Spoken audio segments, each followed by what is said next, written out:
ओम शांति। आज साकार महावाक्य 16/7/2026।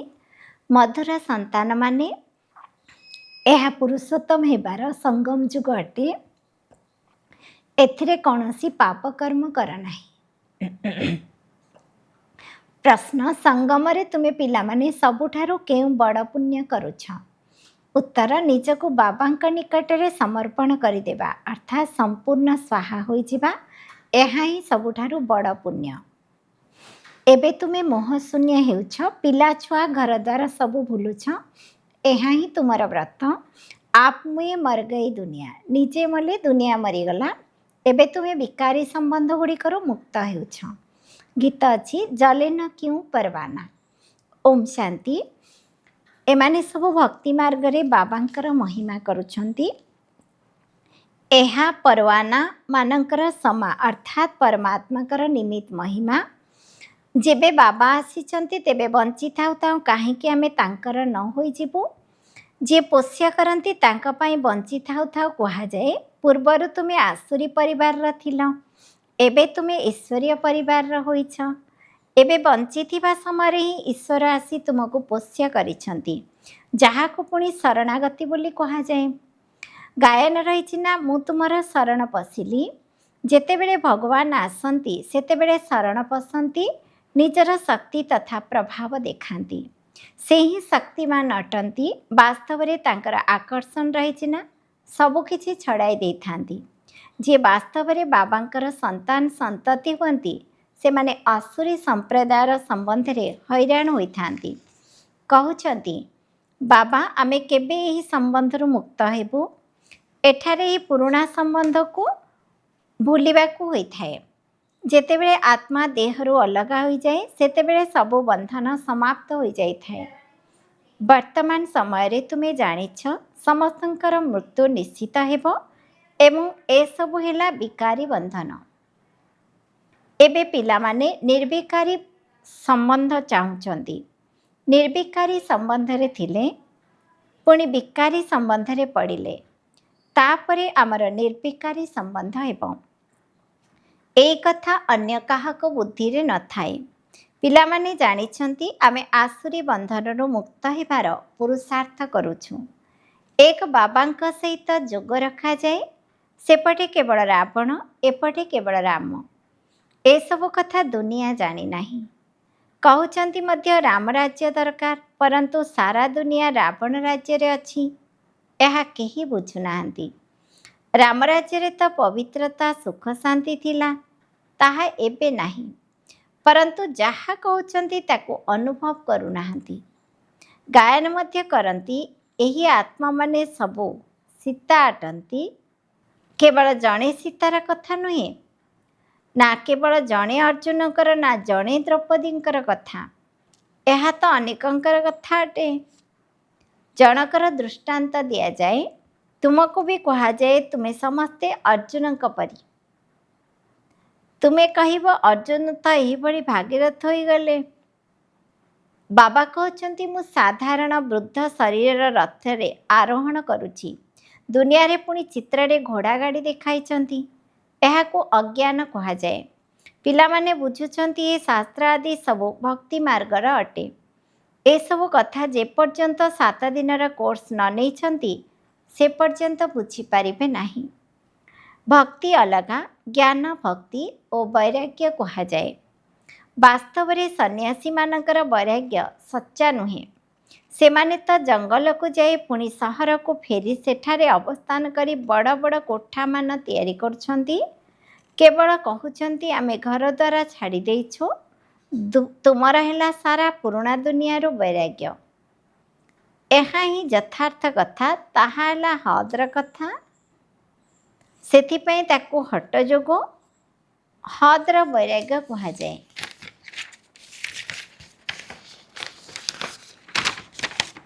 ତୁମେମାନେ ଜାଣିଛ ଏହି ପୁରୁଣା ଦୁନିଆ ଏବେ ସମାପ୍ତ ହେବ।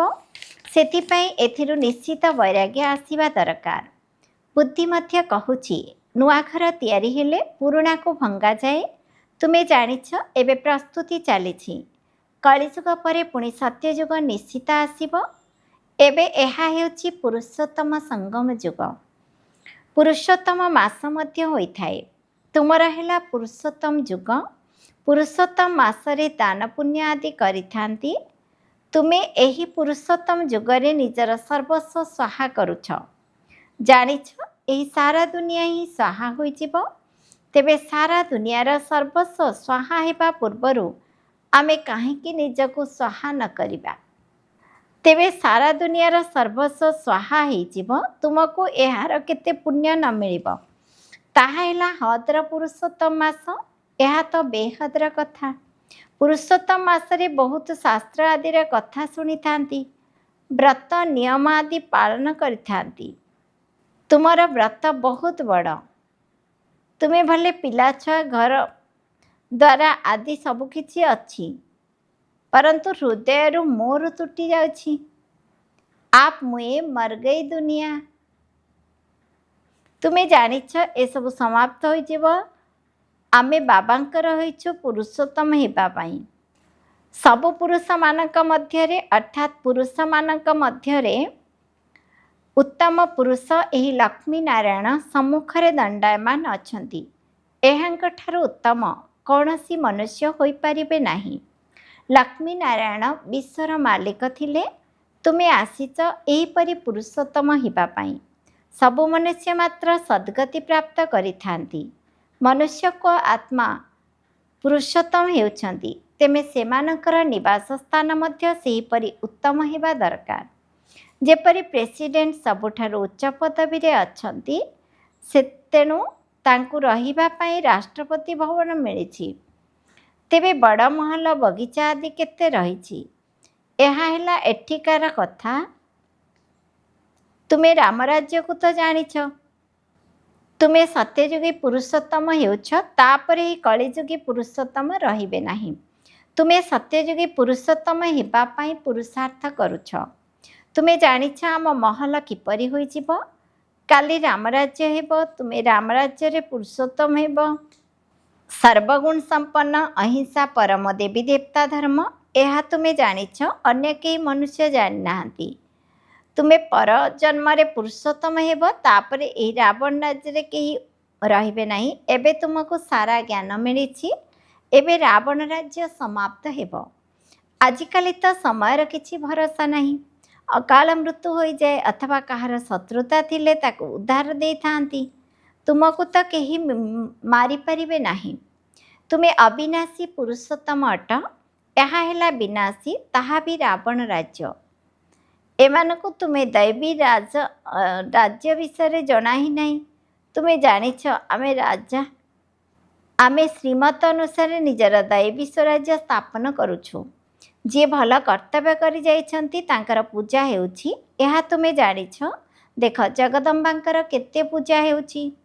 एबे ये हेउछंती ज्ञान ज्ञानेश्वरी। तुमे जगदम्बांक संतान हेउछ। ज्ञानी ज्ञानेश्वरी और राजराजेश्वरी दुहिंक मध्यरे उत्तम किए?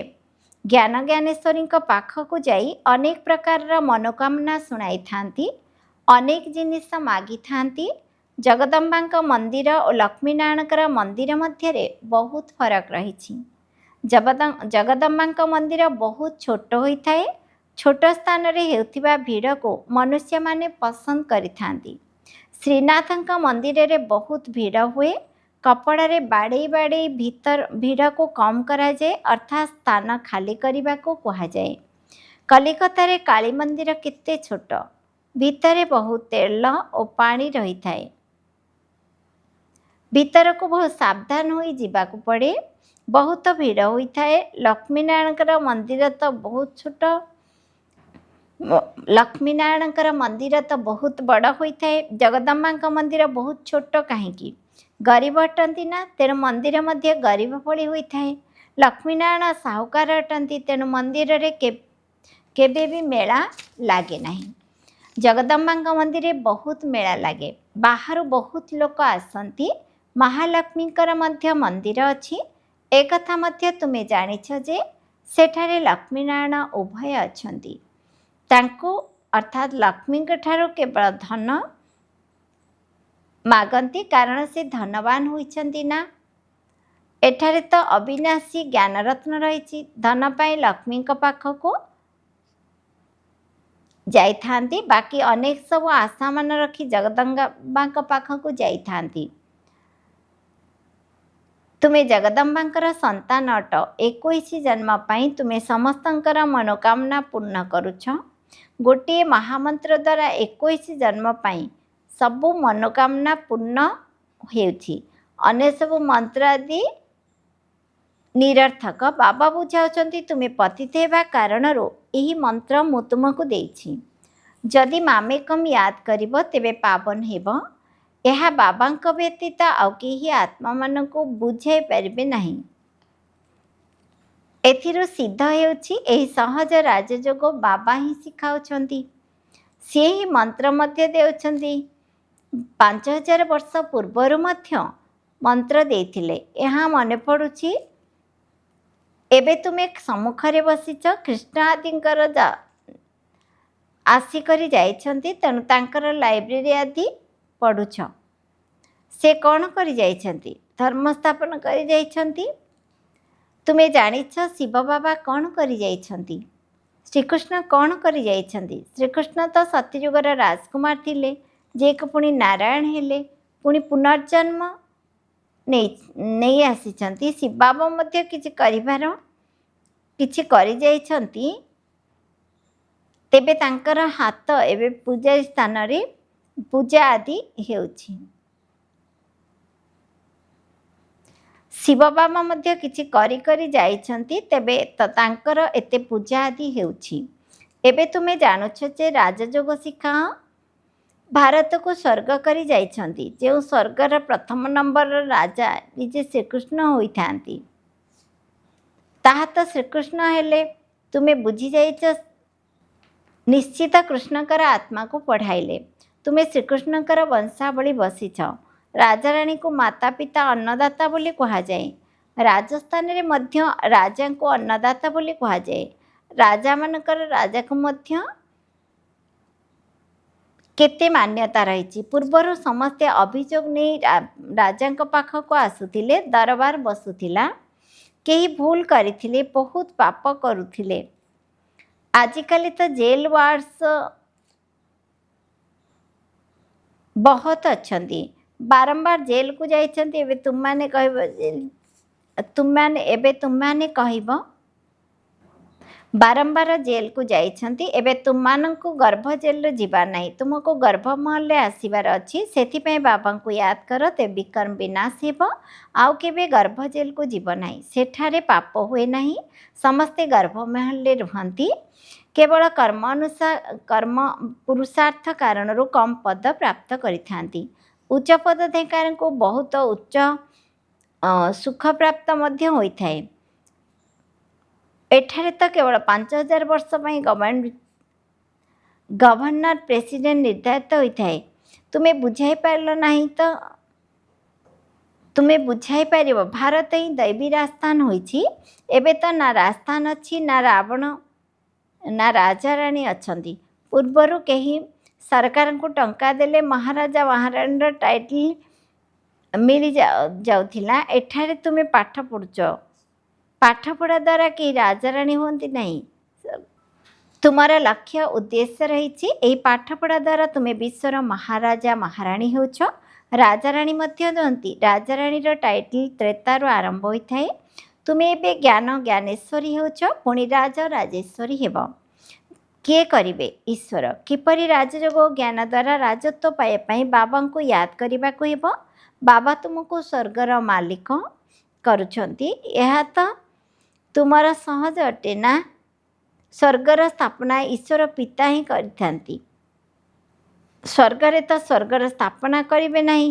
ସେମାନଙ୍କୁ ନିଶ୍ଚିତ ସଂଗଠନରେ ପଦପ୍ରାପ୍ତ ହେଉଛି। ସେମାନଙ୍କୁ ନିଶ୍ଚିତ ସଙ୍ଗମରେ ପଦପ୍ରାପ୍ତ ହେଉଛି। ସେଥିପାଇଁ ଏହାକୁ ସୁହାବନା ସଙ୍ଗମ, କଲ୍ୟାଣକାରୀ ସଙ୍ଗମ ଯୁଗ କୁହାଯାଏ। ବାବା ପିଲାମାନଙ୍କର କେତେ କଲ୍ୟାଣ କରୁଛନ୍ତି। ସ୍ୱର୍ଗର ମାଲିକ କରୁଛନ୍ତି। କହୁଛନ୍ତି ପରମପିତା ପରମାତ୍ମା ନୂଆ ଦୁନିଆ ରଚନା କରୁଛନ୍ତି। ପରନ୍ତୁ ସେଠାରେ କିଏ ରାଜ୍ୟ କରୁଛନ୍ତି ଏହା କାହାକୁ ଜଣା ନାହିଁ। ତୁମେ ବୁଝୁଛ ରାମରାଜ୍ୟ କାହାକୁ କୁହାଯାଏ। ସେମାନେ ତ ରାମରାଜ୍ୟକୁ ଲକ୍ଷେ ବର୍ଷ ଦେଇ କହିଛନ୍ତି।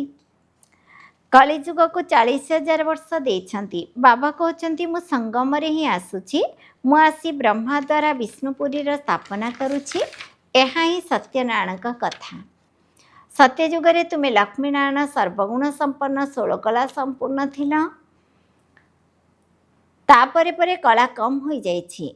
नुआ नुआ सेते बेले कहा जाए, जेते बेले स्थापना होइथाए नुआ घर भितर हेले ताकू नुआ कहा जिवो।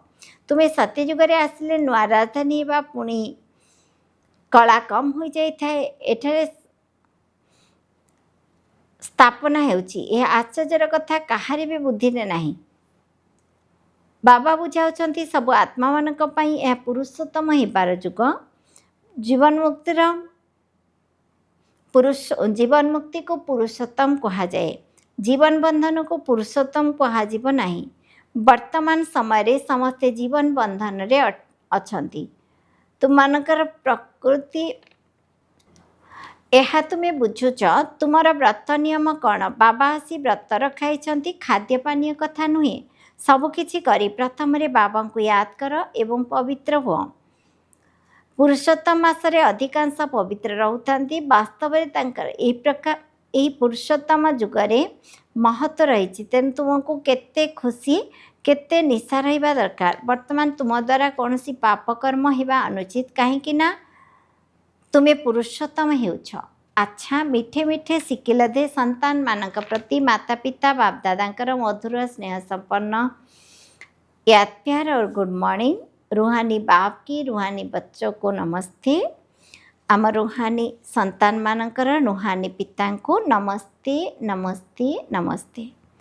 आजिर धारणा पाई मुख्य सारांश 1 नंबर, यही पुरुषोत्तम जुगरे जीवन मुक्त होगापाई पुण्यकर्म करने उचित। पवित्र हो निश्चित रहिबार अछि। घर द्वारा आदि सबु थाई हृदय रु ममत्व तुटाई दियो। 2 नंबर, श्रीमत अनुसार निजर तन मन धन द्वारा दैवी राज्य स्थापन करने को हेब। पुरुषोत्तम करिवार सेवा करने को हेब। वरदान सहयोग द्वारा निजको सहयोगी करुथिबा निरंतर योगी हुआ। संगम जुगरे बाबांकर सहयोगी होइजिबा एहा ही होछि सहयोगी हेबार विधि। जे मानकर प्रत्येक संकल्प प्रत्येक शब्द एवं प्रत्येक बाबांकर कर्म बा निजर राज्यर स्थापनार कर्तव्यर सहयोगी हेबार अटे, सेमानकु ही ज्ञानी योगी तो आत्मा निजर निरंतर सेवाधारी कहा जाए। तेणु मन द्वारा नुहे तो शरीर द्वारा, शरीर द्वारा नुहे तो धन द्वारा, धन द्वारा नुहे तो जो सहयोगी हो पारुछ से सहयोगी हुआ। तेबे यहाँ मध्य जोग अटे। जदि बाबांकर ही अट तेबे बाबा एवं तुम व्यतीत तृतीय के स्मृति रे रहंतु न आसंतु। यह द्वारा निरंतर योगी होइजिबो। स्लोगान, संगम जुगरे सहन करिबा अर्थात मरिबा ही स्वर्गर राज्य नेबा। अव्यक्त सारा जलस्वरूप स्थित रही शक्तिशाली योगर अनुभव कर। वर्तमान समय अनुसार मनर बा संबंध संपर्कर जहाँ सब हिसाब किताब बाकी रही सेगुड़ी को ज्वाला स्वरूप जोगरे भस्म कर। समस्त भितर लगन रही। एथिरे बापदादा मध्य समस्त को पास बोली कहउछंती, किंतु एबे निजर लगन को अग्नि रूप में आण। विश्वर चारिआडे से सब को भ्रष्टाचार अत्याचार अग्नि जलुछि, सेगुड़ी को तुम मानकर जोगर अग्नि रे ज्वाला स्वरूप जोग द्वारा समाप्त हो। ओम शांति।